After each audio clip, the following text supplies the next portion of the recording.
Hello students, last लेक्चरला आपण बघितलं होतं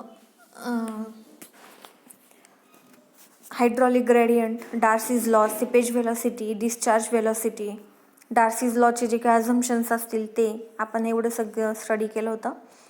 आता ह्या लेक्चरला आपण बघणार आहोत हायड्रॉलिक कंडक्टिव्हिटी. हायड्रॉलिक कंडक्टिव्हिटीलाच काय म्हटलं जातं? कोएफिशियंट ऑफ परमिॲबिलिटी किंवा परमिॲबिलिटी कोएफिशियंट. ठीक आहे. तर पुढे सुरू करण्यापूर्वी जे हे व्हिडिओ बघत आहेत, ज्यांनी माझं यूट्यूब चॅनल सबस्क्राईब केलेलं नसेल तर त्यांनी यूट्यूब चॅनल सबस्क्राईब करा, जेणेकरून नवीन जे काही व्हिडिओज मी ॲड करेल त्याचे तुम्हाला नोटिफिकेशन्स मिळत जातील. ह्याच विषयाचे नाही तर बाकीच्या 2-3 विषयाचे सुद्धा मी व्हिडिओज ह्या यूट्यूब चॅनलवरती शेअर करत असते. आणखीन एक तुमचे जे काही दुसरे फ्रेंड्स असतील त्यांच्यासोबतही तुम्ही ह्या लेक्चरचे जे व्हिडिओज आहेत ते शेअर करत चला. आवडले असतील तर लाईक करत चला. ठीक आहे. आणि तुमची अटेंडन्स जी आहे ती कमेंट बॉक्समध्ये मेन्शन करत चला. जे काही सजेशन्स असतील ते सुद्धा कमेंट बॉक्समध्ये मेन्शन केले तरी चालतील. तर ठीक आहे. हायड्रॉलिक कंडक्टिव्हिटी म्हणजे काय, आपण इथून सुरू करूया या लेक्चरला. तर आपलं जे हे युनिट आहे हे तिसरं युनिट आहे, परमिॲबिलिटी आणि शिअर स्ट्रेंथ ऑफ सॉईल. ठीक आहे. तर त्याचं हे आपलं बहुतेक तिसरं लेक्चर आहे. तर परमिॲबिलिटी म्हणजे काय आपण मागच्या लेक्चरमध्ये बघितलं आहे. तर परमिॲबिलिटी सगळ्यांना समजलंच असेल. आता परमिॲबिलिटीलाच मग काय म्हटलं जातं, दुसरं नाव काय आहे? Hydraulic conductivity. आणि हायड्रॉलिक कंडक्टिव्हिटीलाच मग मार्क केलं जातं कॅपिटल के ने, म्हणजे त्याला डिनोट केलं जातं, त्याचा सिम्बॉल आहे के. तर मग केची जी व्हॅल्यू आहे ती बघा, is one of the principal, म्हणजे के म्हणजेच परमिॲबिलिटी व्हॅल्यू किंवा तिला आपण म्हणू शकतो हायड्रॉलिक कंडक्टिव्हिटीची value, is one of the principal and most important soil hydrology, that is hydraulic characteristic, and it is an important factor in water transport in the soil and is used in all equations for groundwater flow. जो काही subsurface water flow किंवा ground water flow होतोय, म्हणजे जमिनीखालचं जे पाणी वाहतं, तर ते जे पाण्याचं जे ट्रान्सपोर्टेशन होतं एका पॉईंटपासून दुसऱ्या पॉईंटपर्यंत, तर त्याचा जो इम्पॉर्टंट फॅक्टर म्हणजे परमिॲबिलिटी. कारण परमिॲबिलिटी हे वॉटर ट्रान्सपोर्टेशनचं मेन फॅक्टर आहे. का? कारण जर माती जेवढं परमिएबल असेल, माती जेवढी परमिएबल आहे तेवढं पाण्याचं ट्रान्सपोर्टेशन एका जागेकडून दुसऱ्या जागेकडे फास्ट होतं. त्यामुळे जेवढी परमिॲबिलिटी कमी तेवढं वॉटर ट्रान्सपोर्टेशन कमी, जेवढी परमिॲबिलिटी जास्त तेवढं वॉटर ट्रान्सपोर्टेशन जास्त. म्हणून हा इम्पॉर्टंट फॅक्टर आहे जो आपल्याला स्टडी करायचा आहे, हायड्रॉलिक कंडक्टिव्हिटी. ठीक आहे.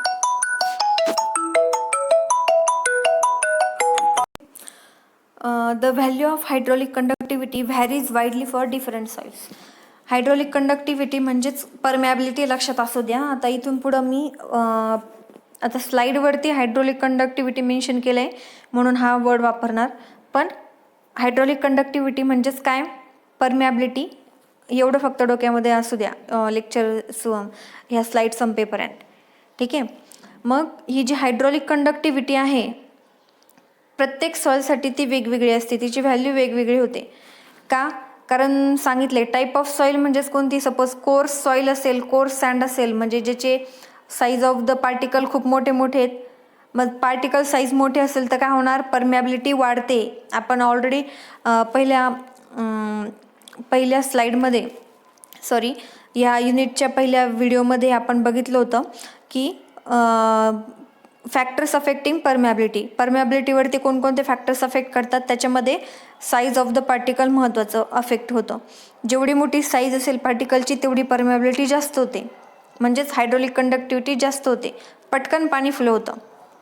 आणि जेवढे फाईन पार्टिकल्स असतील मातीचे, एकदम बारीक पार्टिकल, फॉर एक्झाम्पल आपली क्ले सॉईल, तर मग तिच्यामधून पाणी काय होतं, वर्षानुवर्षसुद्धा पर्क्युलेट व्हायला वेळ घेतं, म्हणजे जास्त वेळ लागतो पर्क्युलेट होण्यासाठी.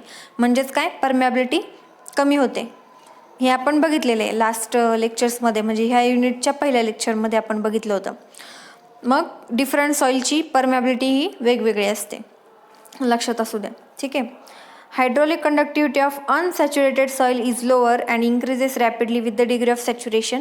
हा सुद्धा जो फॅक्टर आहे डिग्री ऑफ सॅच्युरेशन, त्याचं पण आपण बघितलं होतं कसं फॅक्टर अफेक्ट करतो. डिग्री ऑफ जर 100% सॅच्युरेशन असेल आपली सॉईल तर तिची परमेबिलिटी जास्त असते, आणि जर ड्राय सॉईल असेल तर तिची परमेबिलिटी कमी असते. आणि मग अनसॅच्युरेटेड सॉईलची जी परमेबिलिटी आहे ती कमी असणार कशापेक्षा, फुल्ली सॅच्युरेटेड सॉईलपेक्षा. ठीक आहे, हे ह्या सेंटेन्समध्ये सांगायचं होतं. मग पुढे बघा, coefficient of permeability also varies with temperature. इथं सगळे पॅरामीटर्स रिपीट झालेले आहेत, बरोबर. हे सगळे पॅरामीटर्स जे आहेत म्हणजे फॅक्टर्स कोणकोणते परमेबिलिटीला अफेक्ट करतात ते आपण पहिल्या लेक्चरमध्ये स्टडी केले. आणि विस्कोसिटीवर सुद्धा काय असतं, आपलं हायड्रोलिक कंडक्टिव्हिटी डिपेंड असते. मग बघा, कोएफिशियंट ऑफ परमेबिलिटी कशाने डिनोट करतो आपण, के ने. मग टेम्परेचरचं रिलेशन बघा काय आहे, के 20 डिग्री सेल्सिअसला, बरोबर. म्हणजे 20 डिग्री सेल्सिअसला जर तुम्ही परमेबिलिटी जर मोजली तर ती परमेबिलिटी कशी डिटेक्ट कराल, मग बघा, इटा टी डिवायडेड बाय इटा 20 डिग्री इंटू के टी, बरोबर. मग इटा म्हणजेच काय, विस्कॉसिटी आहे, आणि टी म्हणजेच काय, नॉर्मल टेम्परेचरला जो काही प्रेझेन्स टेम्परेचर असेल तुमचा त्या टेम्परेचरला त्या पाण्याची किंवा त्या फ्लुइडची जी काही विस्कॉसिटी असेल ती divided by viscosity at 20 degree Celsius. 20 degree सेल्सिअसला जी काही विस्कॉसिटी असेल त्या फ्लुइडची, जो फ्लुइड आपल्या त्या सॉईल सॅम्पलमधून पास होणार आहे, इंटू के टी. के टी म्हणजे permeability of the soil at normal temperature, म्हणजे टी. ज्या टेम्परेचरला तुम्ही आता चेक करत असाल त्या टेम्परेचरला त्याची परमेबिलिटी, आणि परमेबिलिटी ॲट 20 डिग्री सेल्सिअस. तर मग 20 डिग्री सेल्सिअसच्या रिलेटेड ही जी परमेबिलिटी जी मेन्शन केलेली आहे तर त्याच्यानुसार आपण परमेबिलिटी फाइंड आउट करू शकतो. आणि इथं आता फ्लुइड म्हणून काय मेन्शन केलेलं आहे बघा, फ्लुइड म्हणून वॉटर घेतलेलं आहे. मग एन आय म्हणजे दिस इज काय, viscosity of water at temperature T आणि 20 डिग्री सेल्सिअस. इटा आय म्हणजे एन टी आणि एन 20 डिग्री सेल्सिअसचं कंपोजिशनमध्ये मेन्शन केलेलं आहे. ठीक आहे, तर मग बघूया, म्हणजे टिपिकल व्हॅल्यूज आहेत ह्या परमेबिलिटी सगळ्या 20 डिग्री सेल्सिअसला मेजर केलेल्या आहेत. मग सॉईलची परमेबिलिटी बघा, मग typical value of saturated soils, कोणत्या कंडिशनला, सॅच्युरेशन कंडिशनला. ठीक आहे, ह्या ज्या काही परमेबिलिटी मेन्शन केलेल्या आहेत त्या सॅच्युरेशन कंडिशनला मेजर केलेल्या आहेत 20 डिग्री सेल्सिअसला. मग काय ते क्लीन ग्रॅव्हल जर असेल तुमची सॉईल टाईप तर ती जर पूर्ण सॅच्युरेशन कंडिशनमध्ये असेल तर तिची परमेबिलिटी किती येते, 100 ते 1 सेंटीमीटर पर सेकंड. युनिट लक्षात असू द्या, परमेबिलिटीचं युनिट किंवा हायड्रोलिक कंडक्टिव्हिटीचं युनिट आहे सेंटीमीटर पर सेकंड. याच्यावरती MCQ विचारला जाऊ शकतो, what is the unit of hydraulic conductivity, centimetre per second. आत्तापर्यंत आपण जेवढे काही पॅरामीटर स्टडी केलेले असतील, विस्कॉसिटी असेल, ड्राय डेन्सिटी असेल, बल्क युनिट वेट असेल, युनिट वेट असेल, किंवा व्हॉइड रेशो असेल, पोरोसिटी असेल, डिग्री ऑफ सॅच्युरेशन असेल, जेवढे काही आपण डेफिनिशन्स किंवा प्रॉब्लेम्स किंवा जे काही नोटेशन्स आपण स्टडी केलेत, प्रत्येकाचे जे युनिट आहेत, बरोबर, प्रत्येकाचं युनिट लक्षात ठेवा. ते त्याच्यावरती तुम्हाला MCQ विचारले जाऊ शकतात. किंवा जे काही फॉर्म्युले स्टडी केलेत त्याच्यावरती ते सगळे फॉर्म्युलेज पाठ ठेवा, लक्षात ठेवा. त्याच्यावरती तुम्हाला करेक्ट फॉर्म्युला कोणता हे सुद्धा विचारलं जाऊ शकते MCQमध्ये. आता कोर्स सँडसाठी परमेबिलिटी किती येते सॅच्युरेशन कंडिशनला, 1 ते 0.01 सेंटीमीटर पर सेकंड एवढी व्हॅरी होऊ शकते. फाईन सँडसाठी परमेबिलिटी किती येते, 0.01 to 0.001 centimetre per second. Silty clay असेल तर तिची परमेबिलिटी सगळ्यात कमी आहे बघा, 0.001 टू 0.00001. आणि सगळ्यात कमी परमेबिलिटी कोणत्या सॉईलची आहे, क्ले सॉईलची, लेस दॅन 0.4 टाइम्स 0.1. ठीक आहे, म्हणजे बघा जसं पार्टिकल साईज कमी कमी होत जाईल तसं परमेबिलिटी काय होत चालली आहे, कमी कमी होत चालली आहे. ठीक आहे, म्हणजे बघा एका सेकंदाला किती सेंटीमीटर पर्क्युलेट होते पाणी बघा, क्लेसाठी किती सेंटीमीटर, 0.4 टाइम्स 0.1 म्हणजे 1 mm पेक्षा एकदम कमी एका सेकंदाला एवढं कमी पाणी पर्क्युलेट होते या क्ले सॉईलमधून, म्हणजे एवढी कमी परमेबिलिटी. आणि त्याच्या कंपॅरेटिव्ह जर क्लीन ग्रॅव्हल घेतलं आपण बघा, एका सेकंदाला 1 सेंटीमीटर पर्क्युलेट होऊ शकतं किंवा 100 सेंटीमीटर सुद्धा पर्क्युलेट होऊ शकतं पाणी एका सेकंदाला. म्हणजे याच्यामध्ये आणि याच्यामध्ये किती फरक आहे. ठीक आहे, पुढे बघा मग काही रिलेशन्स आहेत केचे, इम्पेरिकल रिलेशन्स. युनिफॉर्म सँड जर असेल आपली तर मग केचा फॉर्म्युला बघा काय येतो, सेंटीमीटर पर सेकंडमध्ये is equals to C into D10 square. D10 म्हणजे तुम्हाला सगळ्यांना माहिती आहे, D10 म्हणजे इफेक्टिव्ह साईज आहे, बरोबर. D10 म्हणजे इफेक्टिव्ह साईज म्हटलं जातं D10लाच, किंवा आपण काय म्हणू शकतो 10% part, it is the size of the sieve that under which 10% particles are finer than that size. त्या साईजपेक्षा 10% पार्टिकल्स हे फायनर असतील, ती साईज म्हणजे D10. ऑलरेडी आपण हे मेकॅनिकल सिव्ह अनालिसिसमध्ये शिकलो आहे. D10 म्हणजे काय, D10 कसं काढायचं, पार्टिकल साईज डिस्ट्रीब्युशन कर्ववरून आपण D10 काढतो, बरोबर. मग त्या D10चा स्क्वेअर इंटू C म्हणजे काय बघा, हे कॉन्स्टंट आहे जे 1 ते 1.5 पर्यंत व्हॅरी होतं, ते डिपेंड करतं टाईप ऑफ सॉईलवरती. आणि D10 म्हणजेच काय, इफेक्टिव्ह साईज. आणि D10चं युनिट लक्षात असू द्या MM, ठीक आहे, ओके. तर जर आपली युनिफॉर्म सँड असेल तर युनिफॉर्म सँडसाठी जर आपल्याला केची व्हॅल्यू फाइंड आउट करायची असेल, परमॅबिलिटी कोएफिशियंटची, तर ती कशी फाइंड आउट केली जाते, C into D10 square.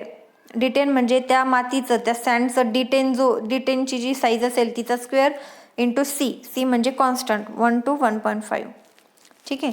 Similarly पुढची टाईप ऑफ सॉईल बघा, जर आपली सॉईल ही डेन्स आणि कॉम्पॅक्टेड सँड असेल. डेन्स आणि कॉम्पॅक्टेड सँड म्हणजेच काय, तर त्याच्यामध्ये बिलकुल व्हॉइड्स नाही, एअर गॅप नाही आहे, पूर्ण ती कॉम्पॅक्ट केलेली आहे, एकदम दाबून दाबून भरलेली आहे, ज्याच्यामध्ये बिलकुल व्हॉइड्स नाही, सगळीकडे फक्त आणि फक्त सँडच आहे. मग अशा सॉईलची जर आपल्याला परमेबिलिटी डिटर्माइन करायची असेल तर ती आपण कशी करू शकतो बघा. मग तिचा जो C फॅक्टर आहे तो बघा, कारण नॉर्मल जे इक्वेशन होतं ते काय होतं, C इंटू D10 स्क्वेअर.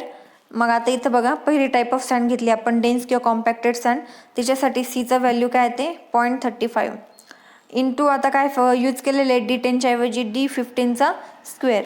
जसं आपण D10 काढतो पार्टिकल साईज डिस्ट्रीब्युशन कर्वनुसार, जसे आपल्याला डिस्ट्रीब्युशन कर्व मिळेल त्याच्यानुसार आपण काय करतो, इथं आपण मेन्शन केलेलं असतं पर्सेंटेज फायनर आणि इथं असतो सिव साईज, बरोबर, सिव साईज. मग इथं 15% फायनर, 15% फायनरला आपण काय करतो, इथं रिव्हर्स जातो आणि इथं जी काही सिव साईज मिळेल ती सिव साईज म्हणजे काय असणार आपली D15. 15% पर्सेंटेज फायनरला क्रॉस करणार, इथं आपलं कर्वला जिथं आपलं अटॅच म्हणजे पॉईंट मिळेल तो पॉईंट आपण काय करतो, एक्स ॲक्सिसवरती ड्रॅग करतो आणि तिथं जी काही सिव साईज असेल मिळेल ती सिव साईज म्हणजे आपली काय झाली D15. त्याचा वर्ग केल्यानंतर आपल्याला काय मिळेल, डेन्स किंवा कॉम्पॅक्टेड सँडची परमॅबिलिटी कोएफिशियंट मिळेल. तसंच मीडियम किंवा फाईन सँड असेल तर तिची परमॅबिलिटी कोएफिशियंट आपण कसा काढतो बघा, 1.4 into E square into K underscore 0.85. म्हणजेच काय बघा, K म्हणजे hydraulic conductivity at a void ratio E void ratio म्हणजेच काय, नॅचरल स्टेटमध्ये जर आपली माती असेल म्हणजे ती कॉम्पॅक्टेड पण नाही आहे आणि जास्त लूज पण नाही आहे, नॅचरली फील्डवरती तिचा जो काही वॉइड रेशो असेल त्या वॉइड रेशोला तिची जी काही हायड्रॉलिक कंडक्टिव्हिटी आहे ती म्हणजे K, बरोबर. आणि E म्हणजे काय, वॉइड रेशो, बरोबर. E म्हणजे नॅचरल स्टेटमध्ये तिचा जो काही वॉइड रेशो असेल तो, त्याचा वर्ग E स्क्वेअर इंटू 1.4 इंटू काय K अंडरस्कोर किंवा 0.85. मग त्याचा मिनिंग काय येतो, value at a void ratio of 0.85. म्हणजे वॉइड रेशो जर 0.85 असेल तर त्या करस्पॉन्डिंग तिची जी काही परमॅबिलिटी कोएफिशियंट असेल तो आपण काय रिप्रेझेंट केला, K 0.85 असं रिप्रेझेंट केला, ठीक आहे. अशा पद्धतीने मग मीडियम सँडची कोएफिशियंट ऑफ परमॅबिलिटी काय केली जाते, कॅल्क्युलेट केली जाते. मग बघा आता ही जर हायड्रॉलिक कंडक्टिव्हिटी किंवा K आपल्याला जर मेजर करायचं असेल तर तो कसा मेजर करणार, मग त्याला प्रॅक्टिकली मेजर केलं जातं. त्याच्यासाठी ह्या 2 टेस्ट कंडक्ट केल्या जातात. पहिली टेस्ट येते कॉन्स्टंट हेड आणि दुसरी येते फॉलिंग हेड. मग ह्या 2 टेस्ट का बरं, कारण ह्या 2 टेस्ट टाईप ऑफ सॉईलवरती डिपेंड आहे. टाईप ऑफ सॉईल, आता जनरली 2 टाईप ऑफ सॉईल आहेत, फाईन सँड आणि कोर्स सँड, बरोबर. फाईन सँड म्हणजे जी 75 mm पेक्षा 75 मायक्रॉनपेक्षा ज्याचे पार्टिकल सायझेस कमी आहेत त्याला आपण फाईन म्हणतो, आणि ज्याचे पार्टिकल सायझेस 75 मायक्रॉनपेक्षा जास्त आहे त्याला आपण कोर्स म्हणतो. मग अशा दोन्ही प्रकारच्या सॉईलसाठी कॉन्स्टंट हेड किंवा फॉलिंग हेड कोणती टेस्ट कोणत्या सॉईलसाठी यूज करायची ते आपण बघूया. आणि मग पुन्हा एकदा लक्षात ठेवा, इथे रिपीट करते, केचं युनिट काय, सेंटीमीटर पर सेकंड, किंवा के कसं एक्सप्रेस केलं जातं, कशामध्ये एक्सप्रेस केलं जातं, सेंटीमीटर पर सेकंड, किंवा के कशामध्ये मोजलं जातं, सेंटीमीटर पर सेकंडमध्ये मोजलं जातं. ठीक आहे, पुन्हा एकदा इथं रिपीट झाले, हायड्रोलिक कंडक्टिव्हिटीलाच काय म्हटलं जातं, कोएफिशियंट ऑफ परमॅबिलिटी. तर पुढे बघूया. मग पहिली टेस्ट ती म्हणजे कॉन्स्टंट हेड टेस्ट. मग ती बघूया, कॉन्स्टंट हेड टेस्ट कोणत्या सॉइल टेस्टसाठी आपण मेजर करतो. तर महत्त्वाचं लक्षात ठेवा, ही टेस्ट कोणत्या सॉइलसाठी घेतली जाते, जी सँडी किंवा ग्रॅव्हल सॉइल आहे, म्हणजेच कोर्स सॉइल जी आहे तिच्यासाठी त्या सॉइलची जर आपल्याला कोएफिशियंट ऑफ परमॅबिलिटी म्हणजे के जर डिटरमाइन करायचा असेल तर त्यासाठी कॉन्स्टंट हेड टेस्ट यूज केली जाते. हा एक MCQ विचारला जाऊ शकतो की कॉन्स्टंट हेड टेस्ट कोणत्या टाईप ऑफ सॉइलसाठी यूज केली जाते, कोणत्या सॉइलसाठी, सँडी सॉइल किंवा ग्रॅव्हल किंवा कोर्स सॉइल, हे तिघांपैकी जो काही एक शब्द असेल किंवा तिन्ही शब्द असतील तर तो तुमचा करेक्ट ऑप्शन असेल. ठीक आहे, मग पुढे बघा, permeability test is a measure of rate of flow of water through the soil. Permeability test म्हणजेच काय की किती रेटमध्ये, म्हणजे मातीमधून किती रेटनी पाणी फ्लो होतं आहे तो रेट फाइंड आउट करणं, म्हणजे एका युनिट टायमिंगमध्ये किती व्हॉल्यूम ऑफ वॉटर फ्लो होतं आहे ते रेट फाइंड आउट करणं म्हणजेच परमॅबिलिटी टेस्ट. मग ह्या टेस्टमध्ये काय केलं जातं बघा, कॉन्स्टंट हेड का म्हटलंय बघा, ते आपल्याला समजेल हिला कॉन्स्टंट हेड का म्हटलंय. ह्या टेस्टमध्ये काय होतं, water is forced by a known constant pressure through a soil specimen of known dimension and the rate of flow is determined. This test is use primary to determine the suitability of sand and gravel for drainage purpose and is made only on remoulded sample. सगळ्यात महत्त्वाचं म्हणजे याच्यामध्ये काय केलं जातं, सॉईलमध्ये जो pressure आहे, water pressure, तो कॉन्स्टंट ठेवला जातो आणि म्हणून याला म्हटलं जातं कॉन्स्टंट हेड टेस्ट. ठीक आहे, तुम्ही हायड्रोलिक जर स्टडी केलं असेल, हायड्रोलिक सब्जेक्ट, तर त्या हायड्रोलिक सब्जेक्टमध्ये तुम्ही पिझोमीटर स्टडी केलेला असणार. तर मग पाणी जेव्हा फ्लो होतं तर त्याच्यामध्ये प्रेशर हेड, 3 प्रकारचे हेड असतात बरोबर, व्हेलोसिटी हेड, प्रेशर हेड आणि आणखीन एक हेड असतो टोटल हेड. टोटल हेड काय असतो, प्रेशर हेड, व्हेलोसिटी हेड, या दोघांचं काय असतं, कॉम्बिनेशन असतं. मग हा जो हेड म्हणजेच काय, सपोज हे वॉटर पाईप आहे, बर्नॉलिस इक्वेशन तुम्ही स्टडी केलेलं असेल आपल्या हायड्रॉलिक्समध्ये. तर हायड्रॉलिक्समध्ये बर्नॉलिस इक्वेशन स्टडी करत असताना वॉटर पाईप आहे आणि त्याच्यामध्ये वेगवेगळ्या पॉईंटला तुम्ही काय केलेलं आहे, पिझोमीटर कनेक्ट केलेले आहेत आणि त्या पाईपचा डायमीटर काय होतो, व्हॅरी होत चालतो. मग तो व्हॅरी जसं होईल तसं पाण्याचा जो हेड आहे, म्हणजे पाण्याची लेवल आहे ती काय होते, कमी जास्त होत चालते बरोबर. मग ते प्रेशर मग तो काय असतो, प्रेशर हेड असतो. मग प्रेशर हेड म्हणजेच थोडक्यात काय, हाईट ऑफ द वॉटर, किती प्रेशरने पाणी उंच चढले ते हाईटमध्ये आपण मेजर करतो, सेंटीमीटरमध्ये बरोबर. मग हा जो हेड आहे, हेड हा जर कॉन्स्टंट असेल टेस्ट कंडक्ट करत असताना, ओव्हरऑल पूर्ण सुरू होईपर्यंत संपेपर्यंत टेस्ट, हा हेड कॉन्स्टंट असतो ह्या टेस्टमध्ये, म्हणून त्याला कॉन्स्टंट हेड टेस्ट म्हटलं जातं. ओके, म्हणजेच काय, जो प्रेशर हेड आहे पाण्याचा तो कॉन्स्टंट राहतो ह्या टेस्टमध्ये. आणि मग ज्या सॉईलच्या म्हणजे ज्या मोल्डमध्ये आपल्याला सॉईल स्पेसिमन ठेवायचं आहे त्याचं डायमेन्शन आपल्याला माहीत असतं, त्याच्यावरून आपण रेट ऑफ फ्लो डिटरमाइन करतो याच्यामध्ये. आता ही जी प्रोसिजर आहे ती पुढे आपल्याला नेक्स्ट स्लाइडमध्ये समजेलच. ठीक आहे, मग ही जी कॉन्स्टंट हेड टेस्ट कोणत्या सॉईलसाठी यूज केली जाते, कोर्स ग्रेन सॉईलसाठी यूज केली जाते. ही टेस्ट कंडक्ट करत असताना काही अझम्पशन आहे बघा महत्त्वाचं.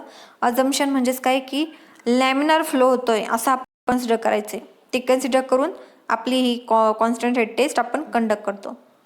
ठीक आहे. This test applies a constant head of water to each end of a soil in a permeameter. आता परमिएमीटर म्हणजे ज्या इक्विपमेंटमध्ये आपण ही टेस्ट कंडक्ट करतो त्याला परमिएमीटर म्हटलं जातं.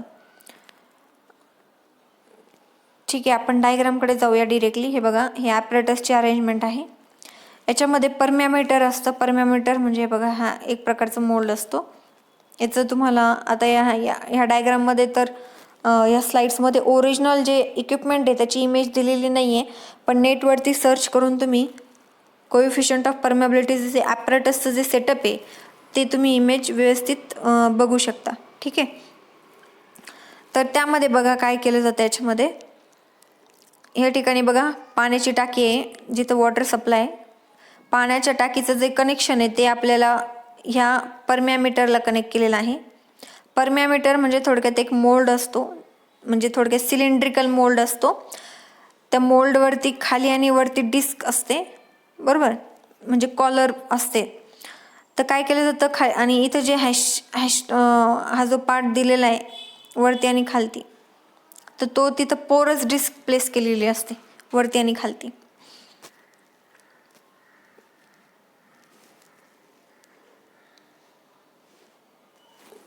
ॲक्च्युली याच्यामध्ये बघा अशा पद्धतीचं असतं ते इक्विपमेंट. असा सिलेंड्रिकल मोल्ड असतो. ठीक आहे. त्याला वरतून एक कॉलर असते. ठीक आहे, अशी कॉलर.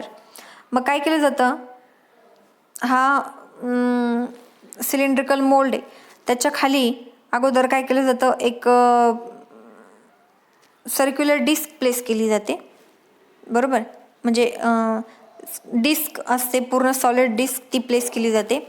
त्याच्यावरती एक पोरस डिस्क प्लेस केली जाते, पोरस डिस्क. त्याच्यावरती जो आपला पेपर आहे, फिल्टर पेपर सगळ्यांनी बघितलं असेल, केमिस्ट्री लॅबमध्ये यूज केलेला आहे. तर तो फिल्टर पेपर याच्यावरती, सर्क्युलर फिल्टर पेपर याच्यावरती टाकला जातो. आणि दुसरी गोष्ट म्हणजे पोरस डिस्क, आणि इथून एक कनेक्शन असतं खालून. इथं सॉलिड डिस्क प्लेस केली जात नाही, इथं असते पोरस डिस्क. ठीक आहे. पुन्हा एकदा मी रिपीट करते. हे तुमचं मोल्ड आहे, बरोबर, सिलेंड्रिकल मोल्ड. इथे काय आहे, त्याच्या इथून एक मधून एकदम सेंटरला, सपोज असं हा मोल्ड आहे, वरतून जर तुम्ही बघितलं तर इथं बरोबर मधोमध काय असतं, त्याला एक होल असतो. मग बघा आता पुन्हा एक क्रॉस सेक्शनमध्ये डायग्राम काढते मी. इथून त्याला एक होल असतं जिथून पाईप असतो, बरोबर.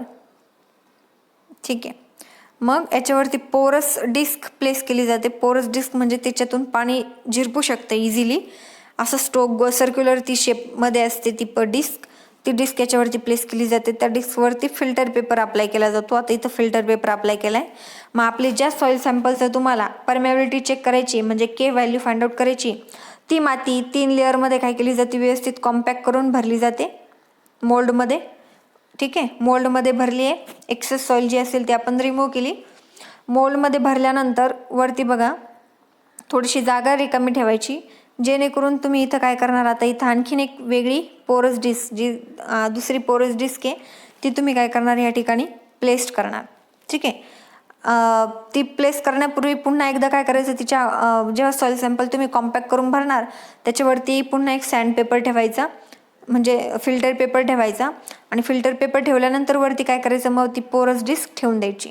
पोरस डिस्क ठेवल्यानंतर आता तिचा जो कॉलर आहे, कॉलर म्हणजे वरचं झाकण थोडक्यात त्या मोल्डचं, मग ते वरचं झाकण काय करायचं, तुम्ही प्रॉपरली फिक्स्ड करायचं. ठीक आहे. त्याला नट बोल्ट स्क्रू असतात, ते स्क्रूच्या मदतीने काय केलं जातं, ते पूर्ण फिट केलं जातं. तो कॉलर पूर्ण फिक्स केली.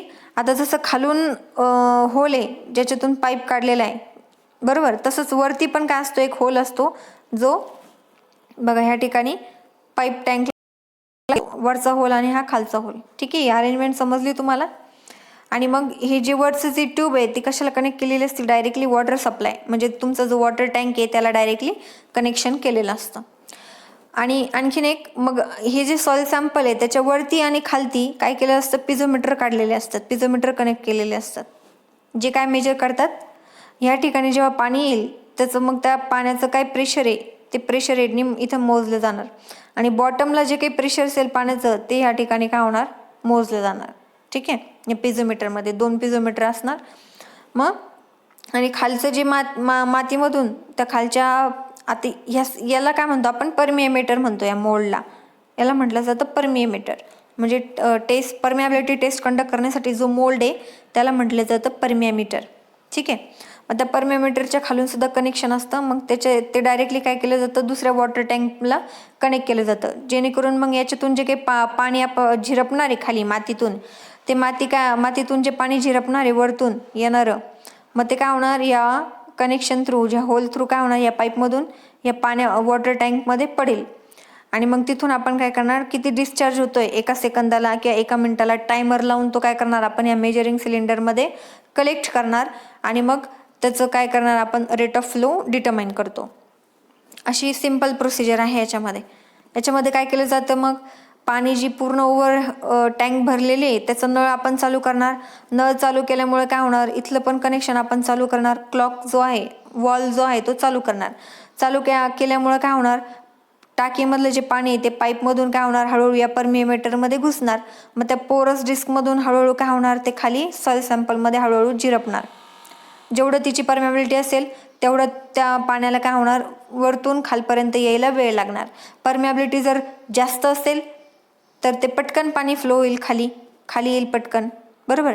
आणि परमिएबिलिटी जर एकदम कमी असेल तर त्याला खूप वेळ लागू शकतो, 24 तास पण लागू शकतात पाण्याला वरतून खाली येईपर्यंत. ठीक आहे. त्यामुळं काय केलं जातं, जर आपली माती जर एकदम फाईन असेल तर तिला अगोदर सॅच्युरेट केली जाते. म्हणजे ड्राय सॉईल भरली जात नाही ह्या परमिएमीटरमध्ये, तर ओली माती भरली जाते जी पूर्ण सॅच्युरेशनमध्ये आहे, सॅच्युरेटेड कंडिशनमध्ये आहे. ती माती या मोल्डमध्ये भरली जाते, जेणेकरून काय होणार, पाणी पटकन खाली येईल, टेस्ट घ्यायला आपल्याला वेळ लागणार नाही. ठीक आहे. ही एक प्रिकॉशन या टेस्टमध्ये घेतली जाते कॉन्स्टंट हेडमध्ये. मग ह्या ठिकाणी काय आहे, हा जो हेड आहे तो कॉन्स्टंट ठेवला जातो, कॉन्स्टंट राहतो. कशामुळे, कारण कॉन्स्टंट हेड टेस्ट कशासाठी यूज केली जाते, कोर्स ग्रेन सॉइलसाठी. म्हणजेच काय, थोडक्यात तिथं वाळू भरलेली. आता इथं डायग्राममध्ये दिसताना आपल्याला दिसतं की खूप कॉम्पॅक्टेड सॉइल, एकदम बारीक माती आहे. पण ही कॉन्स्टंट हेड टेस्ट आहे, याच्यामध्ये बारीक माती नाही, तर इथं काय असणार, मोठे मोठे बोल्डर, दगड असणार. आणि दगड असल्यामुळे तुम्हाला माहिती आहे, दगड म्हटल्यावर पटकन पाणी काय होणार, खाली लगेच इथून सोडल्या पाणी काय होणार, लगेच बाहेर पडणार. कारण ही टेस्ट आहे कॉन्स्टंट हेड.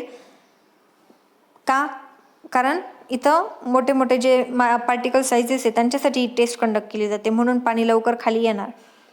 मग ते पाणी खाली आल्यानंतर आपलं जर मेजरिंग सिलेंडर आहे तर ते मेजरिंग सिलेंडर एकतर काय करायचं, आपला टायमिंग फिक्स ठेवायचा किंवा व्हॉल्यूम फिक्स ठेवायचं आणि टाईम मेजर करायचा. कारण व्हॉल्यूम तुम्हाला माहिती आहे, डिस्चार्ज म्हणजे काय, volume per unit time. Discharge unit काय आहे, व्हॉल्यूम पर युनिट टाईम. आणि डिस्चार्जलाच आपण काय म्हणतो, रेट ऑफ फ्लो. आपल्याला मोजायचंच काय आहे, रेट ऑफ फ्लो मोजायचा आहे याचा. ठीक आहे. रेट ऑफ फ्लो आपल्याला डिटरमाइन करायचं आहे. मग एक तर व्हॉल्यूम तुम्ही कॉन्स्टंट ठेवा किंवा टाईम तुम्ही कॉन्स्टंट ठेवा. मग व्हॉल्यूम कॉन्स्टंट ठेवल्यानंतर तुम्ही एक तर टाईम मेजर करा, नाहीतर टाईम जर तुम्ही कॉन्स्टंट ठेवला तर व्हॉल्यूम मेजर करा. म्हणजेच काय, सपोज तुम्ही 2 मिनटं, आता याला पाणी लवकर फ्लो होतं म्हणून टाईम नेहमी कमी ठेवायचा.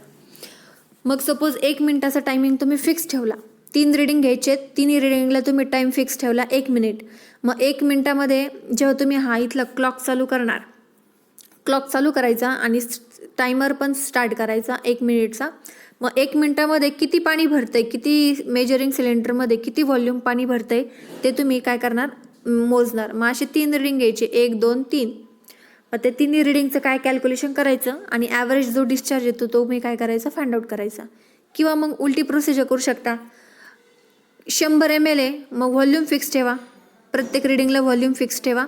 मग पहिल्या रीडिंगला 100 ml फिक्स ठेवलं, मग 100 ml भरण्यासाठी किती टाईम लागतोय तो तुम्ही मेजर करा. मग असे टायमिंगचे 3 रीडिंग येतील.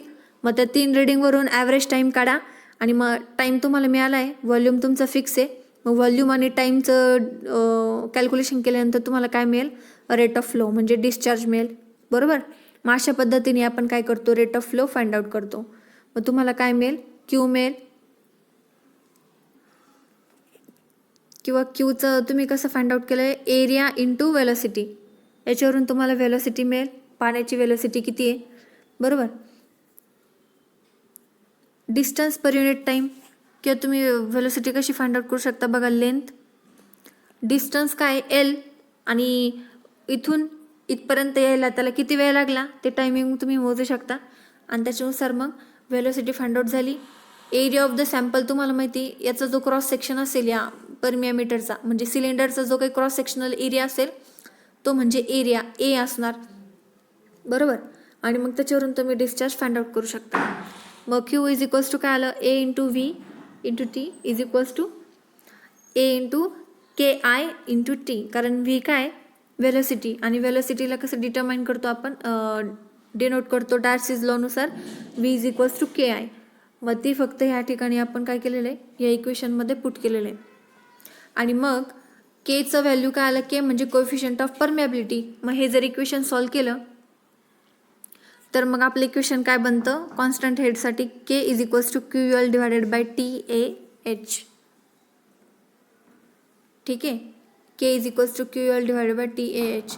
तर हे इक्वेशन तुम्हाला विचारलं जाणार नाही डिराईव्ह करायला डायरेक्टली तुम्हाला याच्यावरती प्रॉब्लेम्स विचारले जाणार. मग कॉन्स्टंट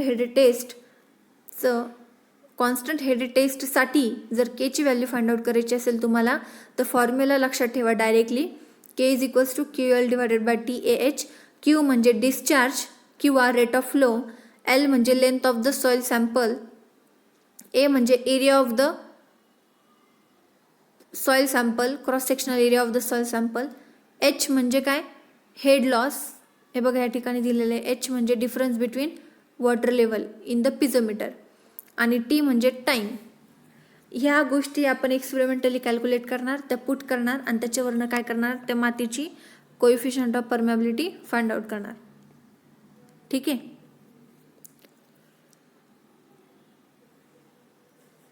ह्या ठिकाणी पुन्हा एकदा हायड्रोलिक ग्रॅडियंटचं जे इक्वेशन आहे ते फक्त इथं काय केलं आहे डिस्क्राईब केलेलं आहे जे ऑलरेडी आपण मागच्या लेक्चरला स्टडी केले. आता पुढची टेस्ट आहे ते falling head test. Falling head test already कशासाठी असणार लेस परमिएबल सॉइलसाठी म्हणजेच क्लेई सॉइलसाठी किंवा सिल्टी सॉइलसाठी आपण ही टेस्ट कंडक्ट करतो. म्हणजे जी एकदम फाईन सॉइल आहे त्या सॉइलसाठी जर आपल्याला के व्हॅल्यू फाइंड आउट करायची असेल तर आपण टेस्ट कोणती घेणार फॉलिंग हेड टेस्ट करणार. ठीक आहे. मग याच्यामध्ये जे पाणी स्टँड पाईपमधून जे फ्लो होईल ते आपल्याला मेजर करायचं असतं. कारण आता बघा कॉन्स्टंट हेडमध्ये काय होतं आहे इथं नळ चालू केल्या वरचं नळ चालू केल्या आणि खालचं चालू केल्या काय होतं पाणी लगेच खाली येणार आहे इतक्यात त्याला वेळ लागणार नाही. 1-2 मिनटामध्ये सगळं पाणी काय होईल खाली पटकन निघून येईल याला वेळ लागत नाही.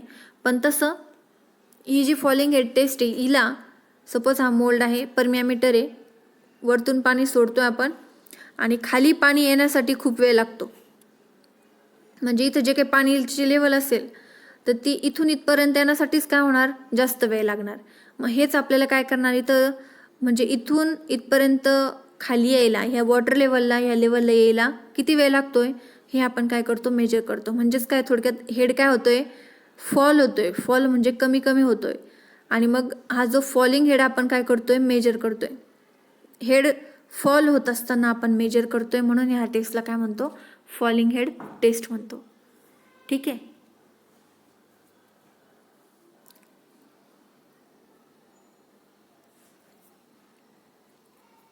मग ह्या टेस्टमध्ये बघा काय केलं जातं इनिशियल वॉटर लेवल ही आहे हे बघा ह्या पाईपला म्हटलं जातं स्टँड पाईप. सेम प्रोसिजर आहे आपल्या म्हणजे सेम ॲपरेटसची अरेंजमेंट आहे कॉन्स्टंट हेड सारखीच फक्त इथं वॉटर टँकची गरज नाही पडत आपल्याला. का कारण ऑलरेडी आपल्या पाईपमध्ये आपण जेवढं पाणी भरू त्या पाईपमध्ये जेवढं पाणी भरू तेवढं पाईपमधलं जे भरलेलं पाणी ते इथून इथपर्यंत यायलाच खूप वेळ लागतो. कारण आपली माती खूप फाईन असते फाईन सॉईल असते त्यामुळे तिला वेळ जास्त घेतो. त्याच्यामुळे आपल्याला वरती वॉटर टँकची गरज पडत नाही पाणी सप्लाय करायची गरज पडत नाही. ठीक आहे. म्हणून वरच्या ऐवजी फक्त खाली वॉटर टँक आहे. वॉटर टँकसाठी जे काही पाणी येईल ते आपल्याला कलेक्ट करण्यासाठी. मग आपण या ठिकाणी आता डिस्चार्ज मेजर करण्याऐवजी आपण काय मेजर करतो टाईम मेजर करतो. म्हणजे ही H1 आणि H2 आणि त्याला लागणारा T1 आणि T2 हे आपण या फॉलिंग हेड टेस्टमध्ये मेजर करतो. इनिशियली सपोज H1 आहे ह्या वॉटर लेवलपासून इथपर्यंत हेड जे आहे पाण्याचा हेड तो म्हणजे H1 आणि टाईम जो असेल H1ची रिलेटेड तो म्हणजे T1. मग T1 काय असणार इनिशियली 0, बरोबर. आणि मग H2 ह्या लेवलला येण्यासाठी किती वेळ लागतोय तो म्हणजे तुमचा T2. तो आपण एक्सपेरिमेंटली कॅल्क्युलेट करतो. मग H2 काय करायचं आपण फिक्स ठेवायचा प्रत्येक एक्सपेरिमेंटला, प्रत्येक ऑब्झर्वेशनला. सपोज तुम्हाला फॉलिंग हेड टेस्टसाठी 3 ऑब्झर्वेशन घ्यायचे, 1, 2, 3. मग पहिल्या ऑब्झर्वेशनसाठी, दुसऱ्या आणि तिसऱ्या ऑब्झर्वेशनसाठी H2 काय करायचा सेम ठेवायचा. कारण ह्या स्टँड पाईपवरती मार्किंग केलेलं असतं. मार्किंग म्हणजे थोडक्यात पट्टी असते सेंटीमीटरमध्ये, बरोबर. 0 पासून वरपर्यंत तिचं काय मार्किंग केलेलं असतं. मग सपोज 50 mm पर्यंत येईपर्यंत म्हणजे 5 सेंटीमीटरपर्यंत किती वेळ लागतो. सपोज इथून इथपर्यंत 5 सेंटीमीटर डिस्टन्स आहे, बरोबर. मग 5 सेंटीमीटरपर्यंत यायला या पाण्याला किती वेळ लागतो तो म्हणजे T2. तो आपण वॉचच्या मदतीने किंवा जो टायमर आहे टायमरच्या मदतीने आपण तो T2 फाइंड आउट करणार आणि तो डिनोट करणार. ठीक आहे. मग व्हेलोसिटी जी आहे ती कशी फाइंड आउट करतो बघा. -dh/dt. मायनस का बरं, कारण इथं जो हेड आहे तो काय होतोय फॉल होतोय म्हणून निगेटिव्ह सिम्बॉल आलाय. dh/dt म्हणजे H1 - H2 divided by T2 - T1. dh म्हणजे डेरिव्हेटिव्ह, दोघांचा difference. H2 - H1 divided by dt म्हणजे T2 - T1. Distance per unit time. H1 म्हणजे थोडक्यात काय तर डिस्टन्स आणि T म्हणजे टाईम. आणि व्हेलोसिटीचा तर फॉर्म्युला तुम्हाला माहितीच आहे, डिस्टन्स पर युनिट टाईम. मग डिस्टन्स किती लागतोय H2 - H1 एवढं डिस्टन्स आहे आणि त्याच्यासाठी लागणारा टाईम काय असणार तुमचा T2 - T1.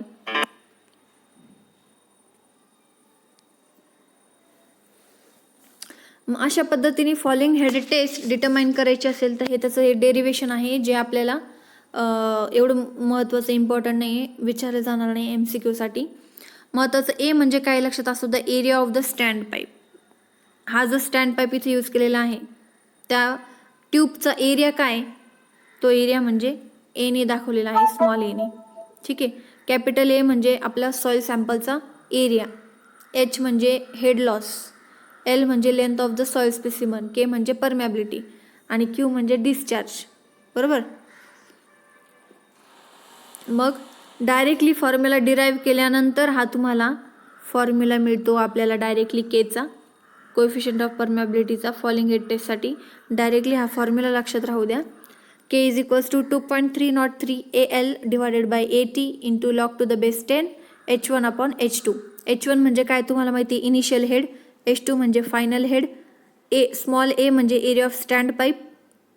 तुम्ही हा एरिया जो आहे तो कसा मेजर करू शकता, डायरेक्टली आपल्याकडे इन्स्ट्रुमेंट आहे, बरोबर. त्याचं डायरेक्टली पट्टीने नाहीतर डायमीटर मोजायचा आणि त्या डायमीटरवरून तुम्ही काय करू शकता त्याचा एरिया. L म्हणजे length of the soil specimen. बस सॉइल स्पेसिमनची लेंथ केवढी असणार, जेवढी त्या परमिएमीटरची हाईट असणार तेवढी आपली काय असणार सॉइल सॅम्पलची लेंथ असणार. मग डायरेक्ट पट्टीने तुम्ही आतमधून काय करू शकता, इंटरनल जी हाईट आहे त्या मोल्डची ती तुम्ही डायरेक्टली पट्टीने मोजू शकता आणि त्याच्यावरून L फाइंड आउट करू शकता. ए काय आहे आपला cross sectional area of the soil sample. मग ए कसं काढणार, जेवढं त्या आपल्या मोल्डचं डायमीटर असेल तेवढंच काय असणार सॉइल सॅम्पलचं डायमीटर असेल. आणि मग डायमीटर तुम्हाला माहिती आहे तर तुम्ही काय करू शकता, मग एरियासुद्धा काय करू शकता सॉइल सॅम्पलचा फाइंड आउट करू शकता. आणि T म्हणजेच काय, टायमिंग. T2 - T1 म्हणजेच T. H1 कडून H1 लेवलपासून H2ला किती वेळ लागला यायला, तो तुमचा जो टाईम असेल तो म्हणजे T, बरोबर. आणि या व्हॅल्यू डायरेक्टली पुट केल्यानंतर मग तुम्हाला काय मिळून जाईल, केची व्हॅल्यू मिळेल. आणि हा जो फॉर्म्युला आहे तो कोणत्या याच्यासाठी, कोणत्या टेस्टसाठी, फॉलिंग हेड टेस्टसाठी. आणि फॉलिंग हेड टेस्ट जी आहे ती कोणत्या सॉइलसाठी यूज केली जाते, तर फाईन ग्रेन सॉइलसाठी. ठीक आहे, सिल्टी सॉइलसाठी किंवा क्लेई सॉइलसाठी, लक्षात असू द्या. ठीक आहे. अशा पद्धतीने ह्या 2 टेस्ट ज्या आहेत आपण त्या बघितल्या, फॉलिंग हेड टेस्ट आणि कॉन्स्टंट. याच्याशी रिलेटेड जे काही व्हिडिओ आहे, कॉन्स्टंट हेड टेस्ट कशी कंडक्ट करायची किंवा फॉलिंग हेड टेस्ट कशी कंडक्ट करायची याचे मी ग्रुपवरती तुम्हाला व्हिडिओज लवकरच शेअर करेन. ठीक आहे. अशा पद्धतीने आपला जो पहिला पार्ट आहे आपल्या ह्या युनिट नंबर 3चा परमॅबिलिटीचा हा जो टॉपिक आहे तो इथं संपतोय. याच्याशी रिलेटेड जे काही प्रॉब्लेम्स आहेत तर ते मी तुम्हाला लवकरच पूर्ण हे युनिट संपल्यानंतर मी तुम्हाला त्याचे व्हिडिओसुद्धा काय करेल, शेअर करेल. याच्यावरती फक्त प्रॉब्लेम विचारण्यासाठी फक्त 2च फॉर्म्युले पाठ करायचे.